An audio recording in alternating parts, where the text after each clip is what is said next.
കേരളത്തിലെ പുരാതന ക്ഷേത്രങ്ങളിൽ ഒന്നാണ് പ്രസിദ്ധമായ തൃപ്രയാർ ശ്രീരാമക്ഷേത്രം.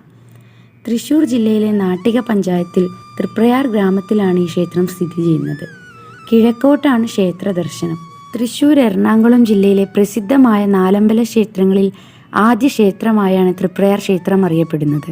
ഇരിഞ്ഞാലക്കുട കൂടൽമാണിക്യ ക്ഷേത്രം, തിരുമൂഴിക്കുളം ലക്ഷ്മണ പെരുമാൾ ക്ഷേത്രം, മായമ്മൽ ശത്രുഘ്നസ്വാമി ക്ഷേത്രം എന്നിവയാണ് മറ്റു ക്ഷേത്രങ്ങൾ. കേരളത്തിലെ ഏറ്റവും പ്രസിദ്ധവും വലുതുമായ ക്ഷേത്രമാണ് തൃപ്രയാർ ക്ഷേത്രം. തിരുവില്ലാമല, കടവല്ലൂർ, തിരുവങ്ങാട് എന്നിവയാണ് മറ്റ് പ്രധാന ശ്രീരാമക്ഷേത്രങ്ങൾ. ശ്രീകൃഷ്ണ ഭഗവാൻ ദ്വാരകയിൽ പൂജിച്ചിരുന്നതാണ് ക്ഷേത്ര വിഗ്രഹമെന്നാണ് വിശ്വസിച്ചു വരുന്നത്. ഗണപതി, ദക്ഷിണാമൂർത്തി, ധർമ്മശാസ്താവ്, ശ്രീകൃഷ്ണൻ, ഹനുമാൻ, ചാത്തൻ എന്നിവരാണ് ക്ഷേത്രത്തിലെ ഉപദേവതകൾ. വൃശ്ചിക മാസത്തിലെ കറുത്ത